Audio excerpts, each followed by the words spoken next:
insyaallah. Cobaan satu bang, cobaan satu.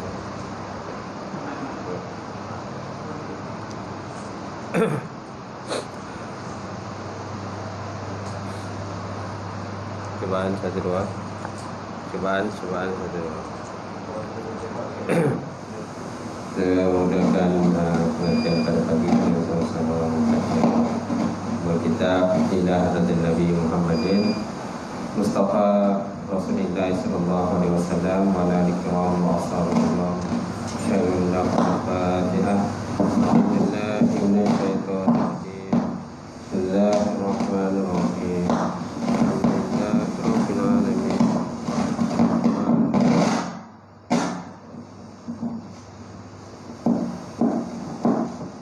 Ar-Rahmanirrahim. Maliki yaumiddin. Iyyaka na'budu wa iyyaka nasta'in. Ihdinas siratal mustaqim. Siratal ladzina an'amta 'alaihim ghairil maghdubi 'alaihim waladdallin. Amin.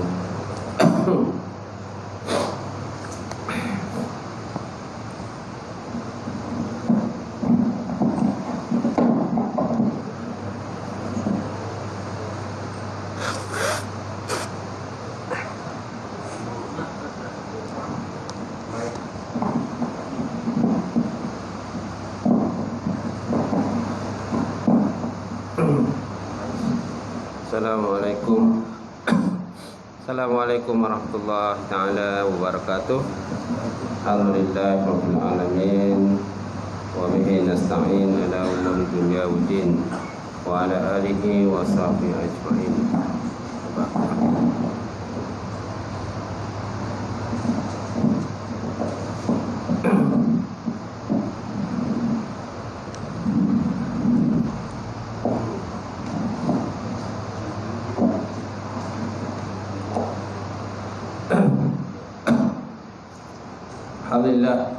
Alhamdulillah wahdah sadaqa wahdah wa nasara 'abdah wa 'azza jildahu wa hazama al-ahzaba wahdah. Asyhadu an la ilaha illallah wahdahu la syarika lah wa asyhadu anna Muhammadan 'abduhu wa rasuluh. Allahumma shalli wa sallim ala sayyidina wa nabiyina wa habibina wa syafiina wa maulana Muhammad imamil muttaqin wa qadirul mujahidin wa ala alihi wa sahbihi wa man da'a bi da'watihi wa sanna bi sunnatihi ila yaumil. Rabbi shrah li sadri wa yassir li amri wa hlul 'uqdatam min lisani yafqahu qawli. Subhanaka la ilma lana illa ma 'allamtana innaka antal alimul hakim. Wa la hawla wa la quwwata illa billahil aliyyil azim. Qala Allah Subhanahu wa ta'ala fi kitabil azim ba'da billahi minasyaitonir rajim. Bismillahirrahmanirrahim. Yarfa'illahu allazina amanu minkum wallazina utul ilma darajat. Maksudnya Allah Subhanahu wa ta'ala mengangkat orang-orang yang beriman dan berilmu di kalangan kamu akan beberapa derajat. Wa qala Nabi sallallahu alaihi wa ala alihi wa sahbihi wa sallam para Islamu ghariban wa sayaudu ghariban kama bada'a fatuba lil ghuraba. Islam itu bermula dalam keadaan dagang dan dia akan kembali menjadi dagang. Berbahagialah pada orang dagang. Baik, yang saya hormati fadil imam kita pada pagi ini insya-Allah. Seluruhnya yang saya muliakan Tuan Bilal, kemudian pengurusi surau, kemudian jawatan kuasa surau, kemudian Fadil Imam Ramli pun ada pada pagi ini. Seluruhnya sidang jemaah muslimin yang saya hormati sekalian, alhamdulillah kita panjatkan puji dan syukur kepada Allah Taala kerana dapat bersama pada pagi ini untuk kita menyambung kuliah subuh kita. Dan pada pagi ini kita lihat satu hadis sebelum kita baca soal jawab agama. Lihat satu hadis dalam kitab Peristiwa Akhir Zaman, 40 hadis peristiwa akhir zaman. Dan hadis yang ke-15 dalam kitab ini tajuknya dua golongan yang akan menjadi penghuni neraka. Dua golongan yang akan menjadi penghuni neraka. An Abi Hurairah radhiyallahu anhu qala Rasulullah sallallahu alaihi wasallam sinfani min ahli nar, sinfani min ahli nar lam arahuma qaumun ma'akum siyatun ka'aznabil baqara yadribuna biha an-nas wa nisa'un kasiyatun ariyatun mumilatun ma'ilatun ru'usuhunna ka'asminatil bukhsil ma'ilah ka'asnimatil al-bukhtil ma'ilah la yadkhulnal jannah wa la yajidna riyaha wa inna riyaha la yujadu min masirati kaza wa kaza, min masirati kaza wa kaza, rawahu Muslim. Kama qala Rasulullah SAW. Hari ini diterima daripada Abu Hurairah radhiyallahu anhu. Qala, kata ia, qala Rasulullah sallallahu alaihi wasallam, Rasulullah sallallahu telah sinfani min ahli nar, ada dua golongan yang menjadi penghuni neraka. Ada dua golongan menjadi penghuni neraka. Lam arahuma, aku belum lagi melihat akan mereka. Yang belum lagi aku melihat mereka. Lam arahuma, aku tak melihat lagi golongan tu. Tapi golongan itu dah diceritakan pada Nabi lah, dah disifatkan kepada Rasulullah sallallahu alaihi wasallam. Pertama, qaumun ma'ahum siyatun ka'aznabil baqar yadribuna biha an-nas. Golongan pertama adalah golongan pengawas yang mempunyai cemeti-cemeti bagaikan ekor lembu yang digunakan untuk memukul orang.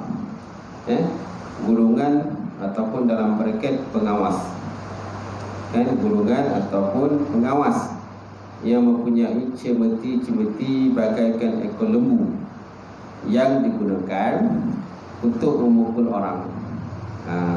Mukul orang yang tidak bersalah lah. Mukul orang yang tidak bersalah. Okey, ini golongan yang pertama. Golongan yang kedua, nisa'un kasiyatun ariyatun mumilatun ma'ilatun ru'usuhunna ka'amsanatil bukhtil ma'ilah la yadkhulul jannah. Golongan kedua, perempuan yang berpakaian tetapi bertelanjang. Perempuan berpakaian tetapi bertelanjang, berlenggang-lengguk waktu berjalan. Lenggang-lengguk waktu berjalan. Kemudian menghayun-hayun bahu. Menghayun-hayun bahu. Nisa'un kasiyatun adiyatun mumilatun ma'ilatun. Lenggang-lengguk, menghayun-hayun bahu.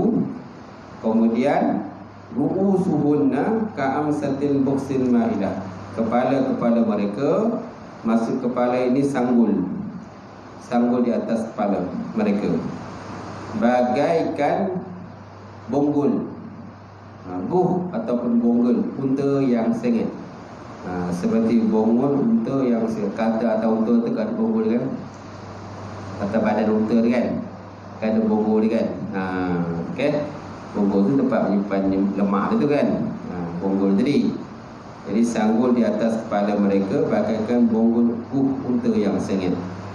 Jadi kedua-dua golongan ini, kata Rasulullah, la yadkhulul jannah. Kedua golongan ini tidak akan masuk syurga dan tidak akan dapat mencium bau syurga. La yadkhulul jannah wa la yajidna riyaha. Syurga pun tak boleh masuk, kemudian bau syurga pun tak dapat. Wa inna riyaha la yujadu min masirati kaza wa kaza. Dan sesungguhnya bau syurga tu tadi boleh dibau ataupun boleh disium daripada jalan perjalanan yang sangat jauh daripadanya. Sesungguhnya bau wangi syurga itu sudah tercium dari perjalanan yang sangat jauh daripadanya. Masya Allah. Hadis ini riwayat daripada Imam Muslim. So, apakah keterangan pada hadis ini, tuan-tuan? Pertama, ini nak cerita tentang kebenaran baginda Rasulullah sallallahu alaihi wasallam. Kebenaran sabdanya Rasulullah. Ini dapat kita lihat daripada keadaan masyarakat yang ada pada hari ini. Ada golongan yang suka memukul orang dengan cemeti tanpa soal siasat, bertindak kepada manusia dengan hukum rimba. Nampak? Ini golongan pertama lah. Golongan pertama yang mana kan mereka ni biasanya orang-orang yang dekat dengan sultan, dekat dengan raja, menjadi pesuruh raja, kan, pesuruh sultan dan sebagainya. Jadi orang-orang inilah kadang-kadang menyalahgunakan kuasa. Menyalahgunakan kuasa yang diberikan oleh raja, oleh sultan, sebagainya. Jadi mereka memukul rakyat ataupun orang-orang yang tidak bersalah tanpa suruh periksa, sampai soal siasat dan sebagainya. Kan ada yang begitulah, macam tu. Kalau di Indonesia ni jarang kita dengar, tapi ada sesekali dengar macam tu lah. Tapi kalau di negara luar tu ada berlaku begitu. Macam tu. Mana memukul orang. Kadang yang dipukul tu bukannya orang dokir pun, tak ada. Dia tak dokir.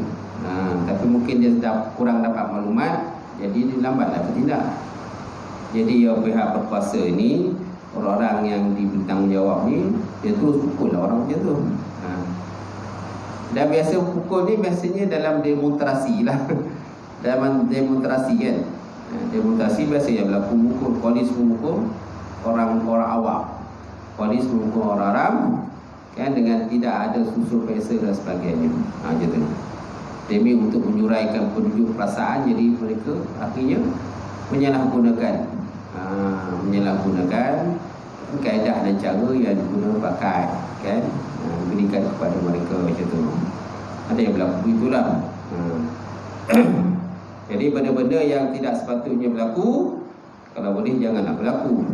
Maknanya kalau nak memukul pun mestilah ikut pada adab dan tata cara yang betul untuk memukul. Itu juga ketua keluarga pun gitu juga. Kalau nak memukul anak pun, janganlah kita main hentam macam tu je. Janganlah kita usul periksa dahulu, betul tak anak tadi ada buat kesilapan dan sebagainya. Banyak berlaku begitu. Sampai ada tahap membunuh pun ada. Tahap membunuh tanpa usul periksa dan sebagainya. Akhirnya akan menjadi penyesalan kan di akhirat besok, ataupun kadang-kadang di dunia pun kadang ada menyesal lah, belum akhirat lagi. Kan zaman sekarang ni macam-macam akta tu, akta ni dan sebagainya. Akta tu, akta ni hak asasi manusia dan sebagainya. Demi untuk memperjuangkan hak asasi manusia, akhirnya orang yang memukul akhirnya kena dihadapkan ke mahkamah. Akhirnya dimasukkan ke penjara dan sebagainya. Kenapa? Kerana kesilapan sendiri. Gitu. Jadi kebenaran sabdanya Rasulullah SAW ini dapat kita lihat dari keadaan masyarakat yang ada pada hari ini.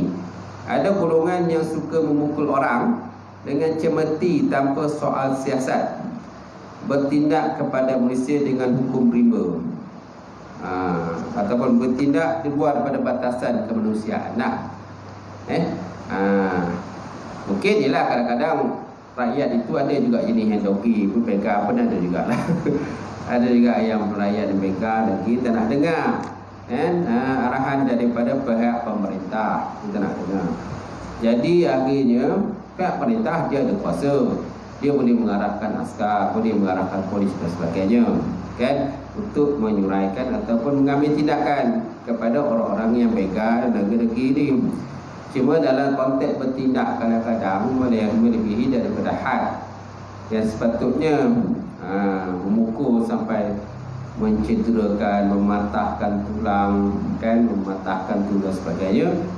Dia akhirnya akan menyebabkan timbul dia tidak puas hati antara rakyat sendiri dengan pihak berkuasa. Gitu. Dan bukan pihak berkuasa saja, siapalah yang memerintah, siapa yang memerintah, siapa yang mengarahkan dan sebagainya, ia akan menimbulkan perasaan tidak hati macam tu. Itu Itu sebabnya sultan dan raja, kan, sultan dan raja bila nak melantik penasihat-penasihat, mestilah melantik penasihat-penasihat yang cerdik, yang punya budi bahasa, yang punya akhlak yang baik, yang boleh berikan nasihat yang terbaik untuk dia. Bukan orang kata jenis penasihat-penasihat yang akhirnya menjahanamkan raja itu sendiri. Macam tu. Kerana setiap raja, setiap pemerintah itu, dia tengok pada siapa yang menjadi penasihat dia. Kalau penasihatnya jenis orang yang akhlak yang buruk, akhlak yang teruk, jadi akhirnya raja pun jadi orang buruk. Akhlak dia teruk lah raja. Jadi orang anggap raja akhlak dia buruk, akhlak dia teruk. Sebab apa? Dia tengok pada orang yang bersama dengan dia. Siapa orang yang mendamping dia, siapa penasihat-penasihat raja itu. Kalau penasihat dia raja dia tak betul, maka raja pun tak betul. Kalau penasihat dia raja baik, maka raja pun jadi baik. Macam tu. Betul tak? Macam tu. Sebabnya Allah Subhanahu Wa Taala menyebut dalam Quran, wala tarkanu ilal ladzina zalamu fatamassakumun nar wa ma lakum min dunillahi min awliya summa la tunsurun. Wala tarkanu, jangan kamu cenderung, wala tekanu artinya wala tamilu ilal ladzina zalamu. Jangan kamu cenderung kepada orang-orang yang zalim. Jangan kamu cenderung kepada orang yang zalim. Fatamassakumun nar, dan saya nanti kamu akan disentuh oleh api neraka. Wa ma lakum min dunillah, dan tiada bagi kamu daripada selain Allah Ta'ala itu daripada pembantu. Summa la yunsurun, dan kamu tidak akan ditolong. Firman Allah Ta'ala surah Hud ayat 113 lah. 113. Dan juga Allah Ta'ala sebut dalam Quran, innamal sabilu 'alal ladzi innamas sabilu 'alal ladzina yazlimuna an-nas wa yabghuna fil ardi bighairil haqq ulaika lahum 'adzabun 'alim. Hanya jalan atas orang-orang yang menzalimi mereka itu akan manusia dan menuntut mereka itu dalam dunia dengan tanpa hak, ulaika lahum 'adzabun 'alim. Bagi mereka itu azab yang pedih. Bagi mereka itu tentang azab yang pedih. Baik. Jadi itu golongan yang pertama. Golongan yang pertama itu golongan yang suka memukul orang dengan cemeti tanpa soal siasat, bertindak kepada manusia dengan hukum riba, dengan luar batasan daripada sifat manusia lah. Jadi akhirnya akan menyebabkan tidak puas hati di kalangan orang yang kena pukul. Dan akhirnya orang yang kena pukul berdoa pada Allah. Bila berdoa pada Allah Ta'ala, minta tulisan pada orang mukulnya, akhirnya orang yang kena pukul binasa. Kerana Nabi pun ada sebut ada 3 golongan doa mustajab, kan? Ada 3 golongan yang doa yang mustajab. Pertama, imamul adil, imam yang adil. Yang kedua, orang yang berpuasa, as-shaim, orang berpuasa. Dan yang ketiga, orang yang dizalimi. Orang yang dizalimi, di mana orang yang dizalimi apabila dia berdoa kepada Allah Ta'ala lalu doanya terus diperkenankan oleh Allah Subhanahu Wa Ta'ala. So, janganlah kita menzalimi orang lain. Kemudian yang kedua, ramai perempuan-perempuan yang berpakaian tetapi bertelanjang. Insya-Allah. Perempuan yang berpakaian tetapi telanjang. Maksudnya, kalau kita nak katakan berpakaian pun boleh, kerana masih ada secarik kain di atas badannya. Dan kalau kita nak katakan bertelanjang pun boleh, kerana walaupun berpakaian tetapi hanya dengan secarik kain sahaja, maka samalah seperti orang yang bertelanjang. Samalah seperti orang ni. Ke zaman sekarang ni macam-macam fashion lah. Macam-macam fashion lah. Biasanya perempuan lah, perempuan kan. Lelaki ni jarang sangat kita dengar lah, tapi ada juga berlaku gitu. Okay. Yang banyak ni biasanya golongan wanita. Kerana fitnah yang berlaku, kan, antara fitnah yang berlaku yang terawal dalam dunia itulah fitnah terhadap wanita. lelaki terhadap wanita. Dan Allah Ta'ala sebut dalam Quran, zina linnasi hubus syahwat minan nisa' wal banin wal qanatir muqantarah. Dihiasi oleh kamu itu akan kehidupan dunia kecintaan kamu kepada wanita. Kerana kita ni perhiasan, dan sebaik-baik perhiasan ialah perempuan yang soleh. Sebaik-baik perhiasan itulah wanita yang soleh. Itu sebaik perhiasan. Tapi yang banyaknya yang tak soleh itu yang susah. Tak soleh kan. Dan zaman sekarang ni kan banyak jenis pakaian. Yang tak bertudung tu memanglah satu hal yang tak bertudung tu. Ini yang bertudung kadang-kadang bertudung, tapi dia punya seluar pun seluar sendat. Nampak dia punya alu tu, alu ni dan sebagainya. Kita pun kadang nak tengok pun dah malu dah. Tapi dia selamba ya nampak. Kan? Ni yang bertudung tu bertudung. Yang tak bertudung lagi dah. Dengan jarang tu, jarang ni nipis dan sebagainya. Ada pula jenis kain yang jenis apa? Kain yang melekat tu kan. Betul tak? Kalau kain melekat tu tahu je lah. Nampak dia punya saiz dia semua. Pada bentuk badan semua nampak. Betul tak? Lepas tu dia punya lurah gaung-gaung tu semua nampak. Betul tak? Bentuk tu lah. Dia berpakaian. Pakaian, tapi bila pakaian dengan sendat, dengan ketat macam tu, bertudung lah. Tapi yang belah bawah ni masalah ni. Yang belah atas tu okey dah. Yang belah bawah ni tak selesai lagi. Macam mana tu Syarul? Yang atas tak selesai dah, yang bawah tak selesai. Seksa lah kita kan. Yang memakai pun terseksa, yang melihat pun terseksa juga lah. Macam tu. Itulah yang berlaku pada akhir zaman ni. Itulah. Dan biasanya yang banyak perempuan ni pakaian dia, perempuan ni banyak dia pakaian, aksesori banyak pakaian dia. Kalau kita lihat kedai-kedai kan, pakaian, mana pakaian, kedai pakaian mana yang banyak? Pakaian perempuan lah. Perempuan ni kedai dia banyak. Ada satu kedai tu pakaian perempuan dia. Nak jumpa satu kedai pakaian lelaki susah lah. Kalau lelaki ada dia satu sudut kecil sikit. Kan? Kalau kat pasar raya tu, okay, ada satu sudut tu untuk lelaki. Tapi tak banyak lah pakaian dia. Cuba tengok perempuan, dengan tudungnya, dengan baju dia, dengan kainnya, dengan tunya, dengan ni dan sebagainya. Mana dia makan ruang lebih banyak lah. Bila tanya perempuan, kenapa macam tu? Biasalah Ustaz, dia kata. Perempuan, dia kata. Kenapa pakaian perempuan ni, kedai pakaian perempuan lebih banyak daripada kedai pakaian lelaki? Alah biasalah Ustaz, perempuan, dia kata. Itu jawapannya. Kalau tanya perempuan lah. Okay? Cuma banyaknya kadang-kadang pakaian tidak mempunyai ciri-ciri Islam. Tidak ada ciri-ciri Islam. Tidak ada ciri wanita-wanita yang baik. Macam tu. Yang banyaknya ciri-ciri perempuan tidak baik. Macam tu. Yang boleh menarik nafsu lelaki terhadap pakaian yang dipakai. Macam itulah. Baik. Kita lihat semula. Jadi, dan ramai perempuan yang berpakaian tetapi bertelanjang. Maksudnya kalau kita nak katakan berpakaian pun boleh, kerana masih ada secari kain di atas badannya. Dan kalau kita nak katakan bertelanjang pun boleh, kerana walaupun berpakaian tetapi hanya dengan secari kain sahaja, maka samalah dengan bertelanjang. Ataupun ia berpakaian dengan pakaian yang sangat nipis hingga menampakkan warna kulit dan mencorakkan bentuk aurat. Nampak? Mencorakkan bentuk aurat.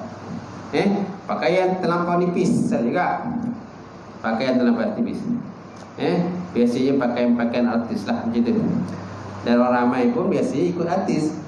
Kalau artis berpakaian macam tu, dia pun nak ikut macam tu juga. Artis berpudah, dia pun nak berpudah juga kan. Macam tu. Dia mengikut dia. Kalau ikut benda yang baik, okey lah. Tapi masalah kalau ikut benda yang tak baik, ikut benda yang tak baik. Kadang-kadang nak berjalan susah. Pakaian terlalu ketat pun, bila nak berjalan pun susah. Susah nak berjalan. Dia kadang-kadang terjatuh, tersadung. Sebab apa? Masalah pakaian gitu. Sebabnya Kalau dalam majlis-majlis perkahwinan, kita tengoklah pakaian pengantin dia macam mana. Okey. Dan biasa pakaian pengantin ni dia tengoklah, pakaian pengantin dia tengok pada dia punya designer dia. Dia punya mak andam dia. Kalau mak andamnya jiwa di Islam, okeylah. Dia menyediakan pakej pakaian pengantin yang menutup aurat. Pakej pakaian pengantin yang selesa. Pakej pakaian pengantin yang kata tidak jarang. Tidak jarang. Jadi kalau kita kena pada mak andam yang jiwanya bukan Islam, jadi tengoklah pakaian pengantin ni sediakan. Jadi yang pengantin ni pun ikutlah apa yang kata mak andam tu, dia ikutlah pakai ni, dia pun ikutlah pakaian tu. Macam tu. Di kita lah sebenarnya, kalau belum kita ni sebagai penjaga kita sebagai ayah, kita kena minta urah tentang pakaian isteri kita, pakaian anak-anak kita, macam mana dia etika dia berpakaian. Sebab itu pun besok dia tanggungjawabkan daripada Allah Subhanahu Wa Taala. Kita sebagai ketua keluarga, sebagai penjaga, kita tak menegur anak-anak adik-adik kita cara berpakaian dia. Adakah cara pakaian anak gadis kita itu menepati ciri-ciri Islam ataupun tidak? Macam tu. Okey. Dalam bab orang kata akhlak yang lain, itu lainlah. Ni bab pakaian saja. Bab pakaian kena jagalah. Dalam bab orang kata bercakap tu, itu daripada sudut lain. Ada juga kadang-kadang tak guna kau orang pakaian, pakai tudung labuh dan sebagainya, tapi akhlak pun tak elok. Akhlak pun tak elok, cakap pun lupa. Itu daripada sudut konteks yang lain. Sekarang ni kita lihat daripada sudut berpakaian. Kita lihat daripada sudut berpakaian. Faham Abang Zin? Dia baru sampai tu, dia tak tahu tu. Baik. Saya ulang semula. Yang kedua, ramai perempuan yang berpakaian tetapi bertelanjang. Maksudnya kalau kita hendak katakan berpakaian pun boleh, kerana masih ada secarik kain di atas badan. Dan kalau kita nak katakan bertelanjang pun boleh, kerana walaupun berpakaian tetapi hanya dengan secarik kain sahaja, maka samalah dengan orang yang bertelanjang. Berpakaian tetapi bertelanjang. Macam tu. Baik, adapun yang berpakaian dengan pakaian yang sangat nipis hingga menampakkan warna kulit dan mencorakkan bentuk aurat, kemudian berjalan sambil menghayun-hayun badan dengan sanggul yang besar, seperti guh unta. Seperti guh unta. Kan belakang unta tu kan ada bonjol kan? Bonjol. Kan ada sebahu perempuan macam tu, dia pakai tudung tapi dia belakang itulah, kepala tu dia macam ada seperti guh unta. Pakaian tidak menempati kepada ciri-ciri Islam. Tidak menepati ciri-ciri Islam. Apalagi dalam konteks macam tadilah, berpakaian seperti ketat, berpakaian jarang, sehingga menarik perhatian golongan lelaki, sehingga terancam golongan lelaki. Terancam golongan lelaki. Jadi Abang Mazin tu kena berhati-hatilah. Bila melihat perempuan-perempuan yang berpakaian seperti yang ketat-ketat tu, kalau bagus itu kita kumpul. Kalau bagus, bagus macam mana tu? Susah tu. Gitu. Okey. Jadi yang pertama sekali kita kena lihat kepada anak kita sendirilah. Macam mana anak kita berpakaian? Macam mana isteri kita berpakaian? Okey, bagaimana orang kata cucu-cucu kita berpakaian? Kita lah yang akan membentuk dia. Tak? Kalau kita sendiri tidak membentuk, kita sendiri tidak menegur cara berpakaian anak-anak kita, kalau tak betul cara berpakaian, nanti macam mana? Nanti orang kata, alah, anak pengurusi surga pun macam tu pakaian, kita pun tak kisah sangatlah. Dia pun tak boleh nak tegur kita. Orang Islam itu alhamdulillah. Macam tu. Alhamdulillah. Okey. Okey, yang tak betul tu tegurlah. Mana tugas kita menegur. Tak boleh kita tak tegur dah. Besok kalau kita tak tegur, besok akhirat besok kita akan dipersoalkan pula di hadapan Allah Taala. Kenapa engkau tak menegur? Kamu sebagai ketua, kan, dalam qaryah, dalam kampung, dalam taman, dalam surau, kamu ketua. Kenapa kamu tidak menegur? Kamu biarkan benda itu salah, benda tak betul. Masalah dia nak terima tak terima itu pula pada dia. Tugas kita dah menyampaikan begitu. Baik, seperti guh unta. Jadi kedua-dua golongan ini, golongan pertama tadi yang memukul tadi menggunakan cemeti, kan, memukul tanpa hak terhadap orang awam, ataupun orang yang di bawah dia. Yang kedua tadi golongan perempuan yang berpakaian tetapi bertelanjang tadi. Jadi golongan ini tidak akan masuk syurga dan tidak akan mencium bau syurga. Masya Allah. Masuk syurga pun tidak, cium bau syurga pun tidak. Walaupun semerbak bau wangi dia, kan, bau syurga itu telah tercium, boleh cium daripada jarak perjalanan selama 500 tahun sebelum sampai kepadanya. Ada satu ayat, Saya menyatakan 500 tahun kita dah terbau dah cium syurga. Bagi orang-orang yang akan dapat masuk syurga. Orang yang tak dapat syurga, tak dapatlah bau dia. Kemungkinan bau neraka lah. Ada bau syurga tak dapat, sudah tentu kemungkinan bau neraka lah dia dapat. Bau neraka tu dengan bau busuk dia, belum lagi masuk dalam neraka lagi. Macam tu. Faham kan tuan-tuan? Sebenarnya dua golongan tadi yang tuan-tuan kena beri perhatian lah. Pertama tadi dalam bab orang kata pemerintah dalam bab menegur rakyat jangan menyalahgunakan kuasa itu. Yang kedua dalam bab etika berpakaian dalam konteks Islam. Baik, seterusnya kita lihat soal jawab agama itu. Muka surat berapa tu? 45. Kita lihat muka surat 45. Kenapa Nabi-Nabi diberikan mukjizat? Betul? Betul. Jadi kenapa Nabi-Nabi diberikan mukjizat? Soalan 63. So apa jawapan tu kan? Kenapa Nabi-Nabi ini perlu diberikan mukjizat oleh Allah Subhanahu Wa Taala? Hikmah dikuatkan para Nabi dengan mukjizat ialah sebagai bukti untuk menunjukkan kebenaran mereka dalam berdakwah.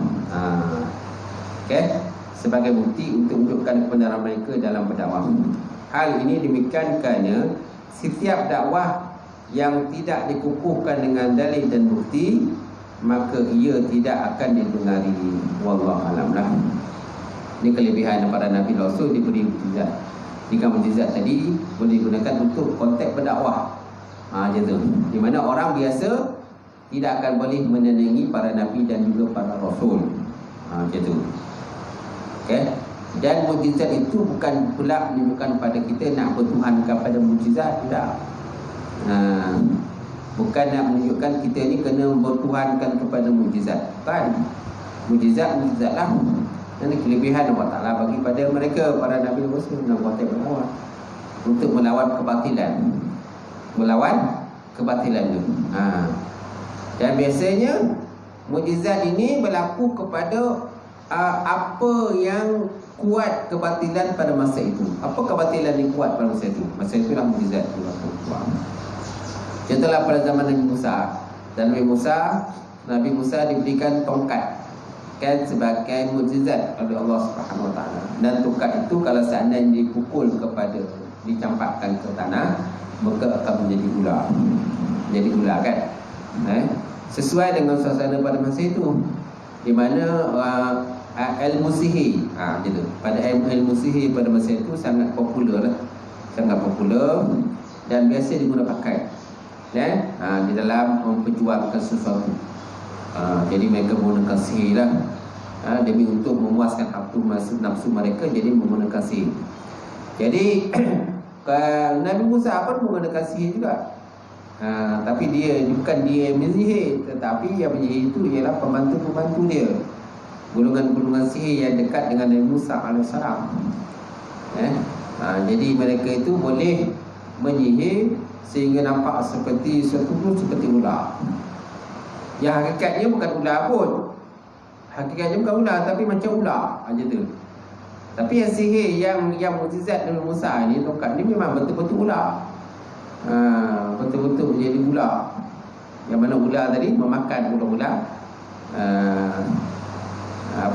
tukang-tukang sihir yang rapat dengan Nabi Musa alaihissalam. Okey.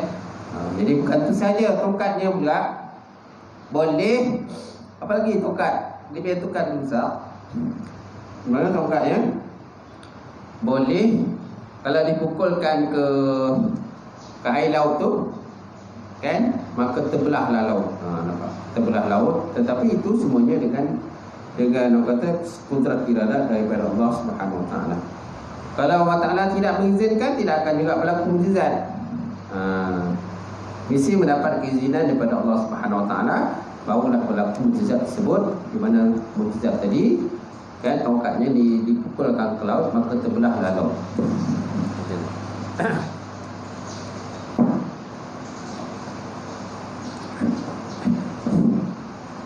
Jadi sebelah laut ni merupakan antara mukjizat yang terbesar. Mukjizat yang besar, yang terbesar yang ada kepada Nabi Musa AS. Laut tuan-tuan, kan, nak belah laut bukan yang senang. Kita nak belah air pun tak boleh. Tuan boleh belah air tak? Tuan ambil pisau tu, tuan belah air, tak boleh. Kerana air ni dia secair. Cecair ni dia cepat bertemu. Kalau kita belah dia akan cepat bertemu.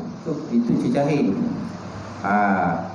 Tapi Allah Ta'ala nak tunjukkan kelebihannya dengan dibelah laut tadi, sehingga kan laut tadi makan masa untuk bertemu semula.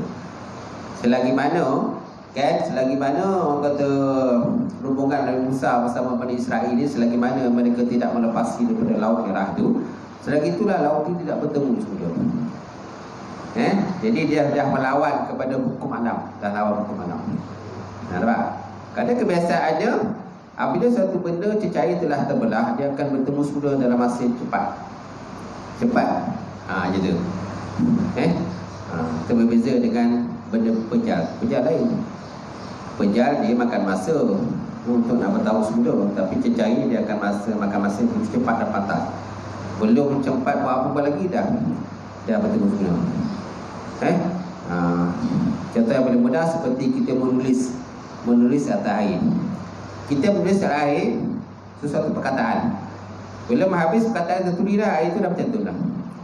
Contohlah kita tulis huruf M. Kita tulis huruf M, belum habis M tu air dah bertemu balik.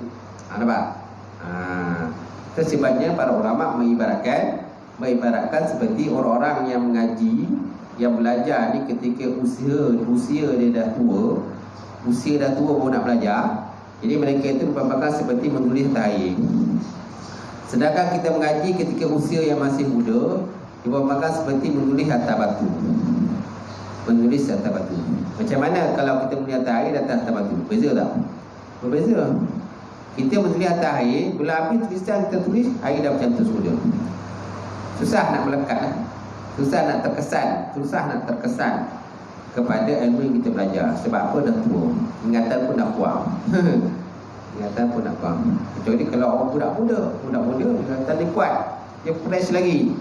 Apa saja perkataan kita ajar pada dia cepat tangkap, dia cepat hafal dan sebagainya. Sebab ingatan dia masih kuat.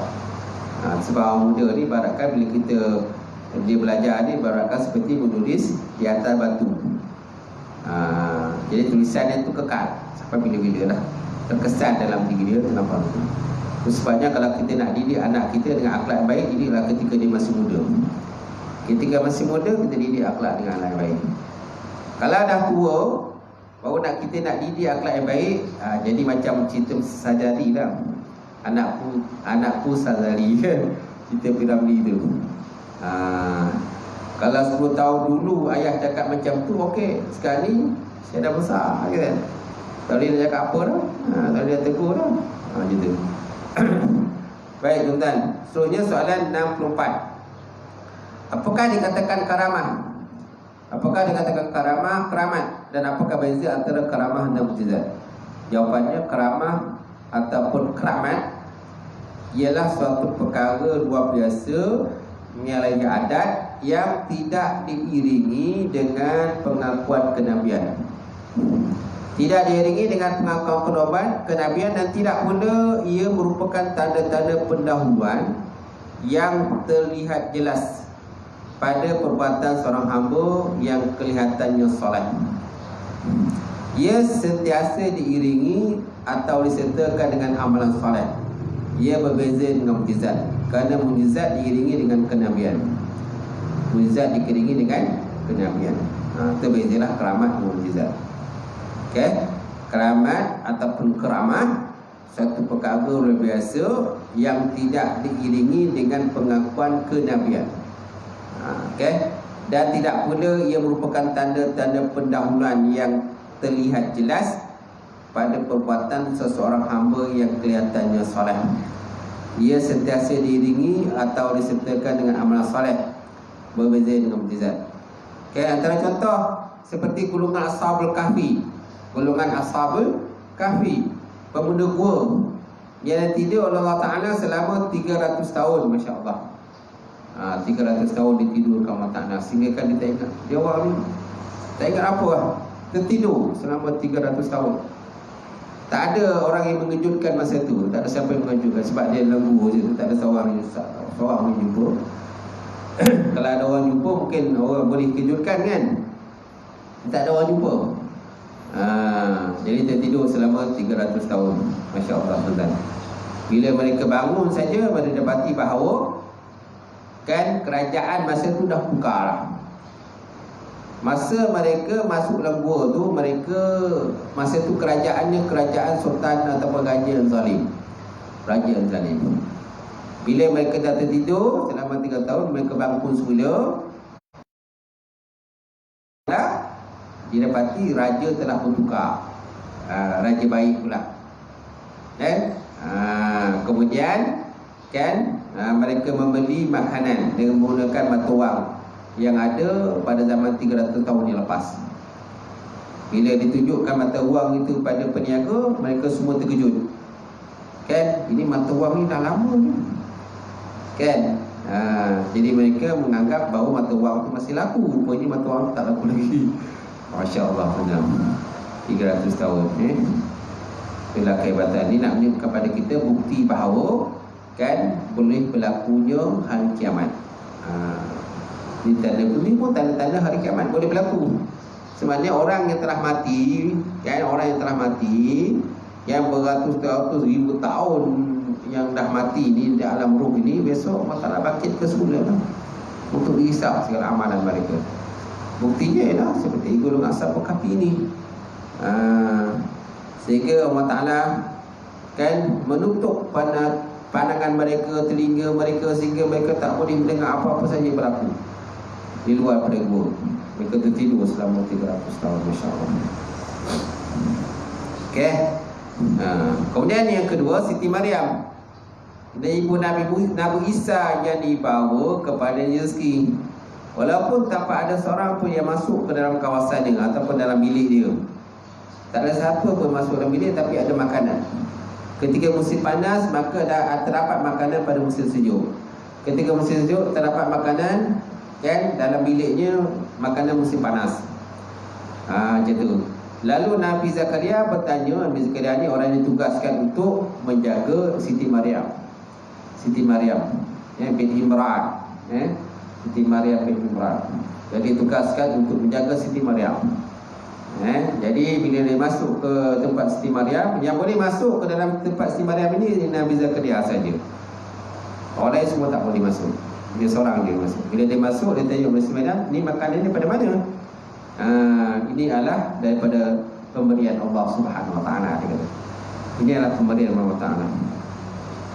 Dan makanan itu kalau musim panas terdapatnya makanan mungkin sejuk. Bila musim sejuk terdapatnya makanan musim panas.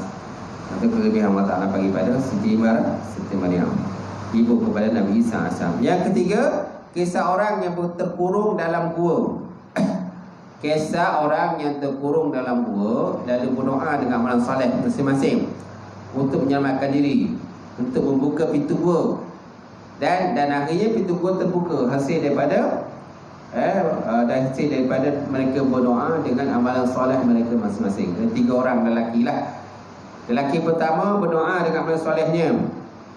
Apa amalan soleh dia buat? Lelaki pertama ni dia selalu mendahulukan ibu bapa dia. Selalu mendahulukan ibu bapanya berbanding dengan anak-anak dia dan juga dengan isteri-isteri. Contohnya dalam bab menyediakan makanan. Dia ni, lelaki pertama ni, dia peternak binatang, beternak kambing. Dan dia biasa bawa balik susu kambing ke rumah. Dia bawa balik lah. Okay. Satu hari dia bawa balik susu kambing, dia dapati ibu dan ayah tu telah tertidur. Dah tidur dah. Sedangkan anak dia, isteri pun inginkan kepada susu kambing tersebut. Dia kata dia tak boleh. Ni ayah nak bagi ibu, nak bagi ayah, kan, nak bagi atuk, nak bayar, nak bagi atuk, nak wan. Jadi kamu jangan minum dulu. Anak dia tadi merayu-rayu juga nak, tapi dia tak bagi dia. Sampailah mak ayah terjaga daripada tidur, barulah dia bagi minum pada mak ayah dia. Dah selesai baru kepada anak pada isteri dia. Itu kelebihannya dia daripada dia lah. Itu lelaki pertama. Lelaki kedua ni punya jiran. Lelaki ni dia cinta pada jiran dia. Jiran dia seorang cantik yang lawa, kan? Dia nak kahwin dengan, dia nak buat benda yang tak elok lah pada jiran tadi. Dia nak buat benda, tapi jiran dia tadi tak nak buat benda tak elok dengan dia. Dia lelaki ni ajak berzina dengan jiran tadi, tapi perempuan tu tak nak. Ada.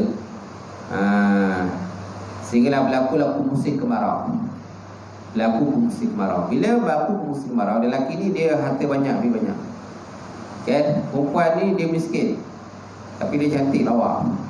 Kan? Dia lelaki ni nak kepada perempuan tadi menolak.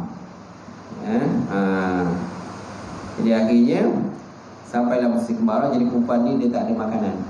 Dia mari pada lelaki itu untuk berikan makanan. Lelaki itu kata, saya boleh bagi makanan pada kamu, tapi dengan syarat kamu menyerahkan diri kau pada aku lah. Serahkan tubuh saja dia. Serahkan tubuhmu pada diriku, bawa aku bagi makanan. Sehinggalah beberapa kali lah peristiwa itu berlaku, perempuan itu tetap menolak. Sehinggalah akhirnya perempuan itu menyerah diri. Jadi untuk menyerahkan diri pada perempuan. Ketika lelaki itu dah berada di atas badan perempuan itu buat benda yang tak elok, tiba-tiba perempuan itu kata, takutlah kamu kepada Allah. Takutlah kamu pada Allah. Janganlah kamu mengambil sesuatu itu bukan pada haknya. Tak? Aja tu. Akhirnya tak jadilah berzina dengan perempuan itu. Kan? Akhirnya dia melepaskan perempuan itu. Itulah amal soleh dia. Lelaki pertama tu amal soleh dia buat baik pada bapa dia. Lelaki kedua tu amal soleh dia hindarkan diri pada buat benda yang tak elok dengan perempuan tadi.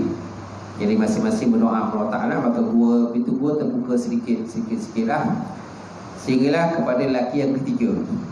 Lelaki ketiga ni amalan soleh dia ada melantik pekerja. Dia lantik pekerja untuk bekerja dengan dia, mengambil upah dengan dia lah. Kan? Dan lelaki yang mengambil upah tu bekerjalah dengan dia sampailah habis kerja tadi.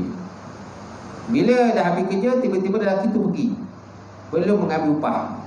Upah dah ada dah, upah dah disediakan, tapi lelaki tu tiba-tiba hilang.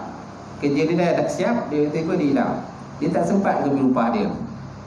Lalu lelaki ni yang bagi upah ni tunggu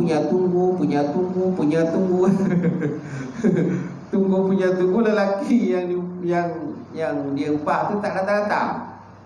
Akhir duit tadi dia gunakan untuk membeli ternakan. Dia beli ternakan dan ternakan itu berkembang biak. Sehinggalah lelaki itu satu hari datang semula meminta upah dia. Mana duit aku? Mana duit aku yang kau janji pada aku dulu? Mana?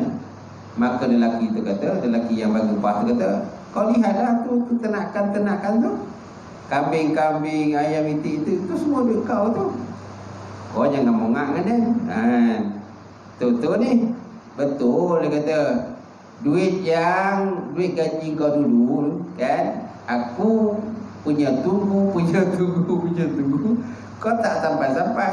Akhirnya aku beli binatang ternakan, dan binatang ternakan tu telah berkembang biak. Itulah yang kamu lihat sekarang ni, yang sekeliling aku ini. Maka lelaki itu pun kata, oh iya ke? Kalau macam tu okey lah. Dia pun ambil dah semua dah, kuat pergi. Dari semua bawa sekor pun tak tinggal. Sekor kambing ke ayam pun semua tak tinggal, semua yang ikut dia. Maka laki yang ketiga tadi itu, kalau macam tu, ya Allah, kan dengan kemungkinan itulah amal soleh aku, kan, kau bukakanlah pintu gua ini. Maka pintu gua pun akhirnya terbuka. Barulah tiga-tiga lelaki itu dapat keluar daripada gua semua. Itu kisah terdapat dalam hadis yang terdapat dalam kitab Riyadhus Salihin. Riyadhus Hadis kan, kitab Imam Nawawi.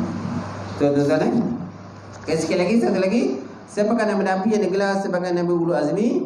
Firman Allah Ta'ala, wa idza hazna minan nabiyyin mitsaqahum wa minka wa min Nuh wa Ibrahim wa Musa wa Isa ibnu Maryam azna minhum mitsaqan ghaliza.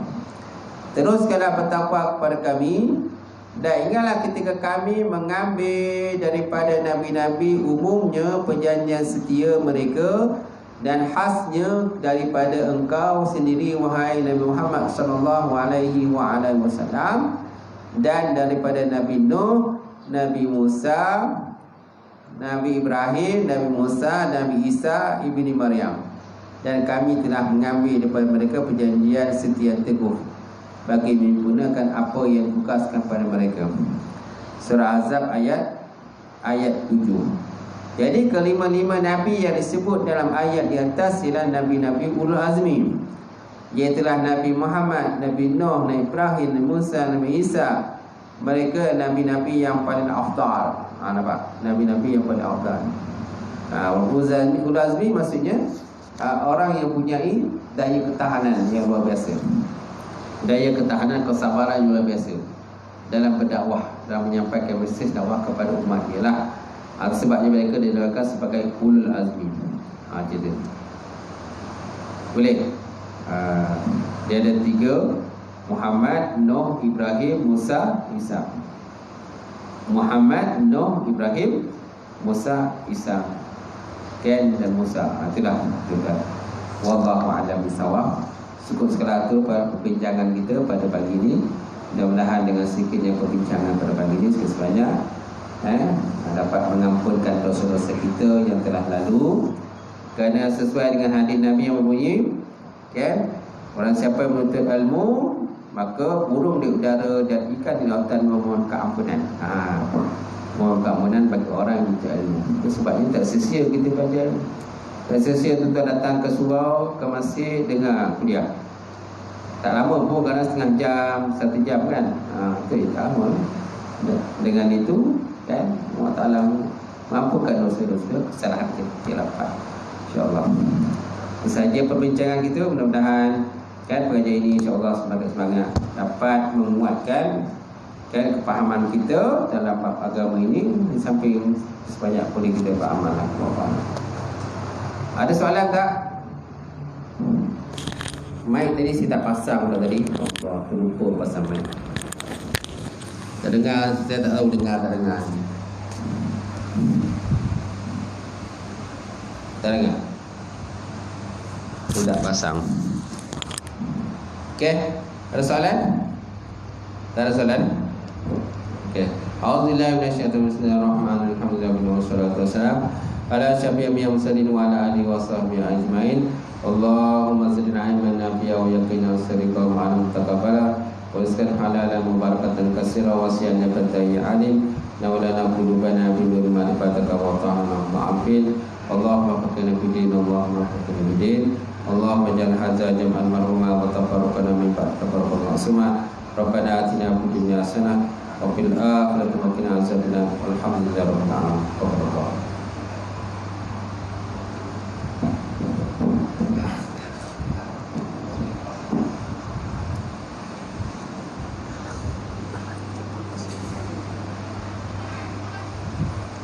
Betul.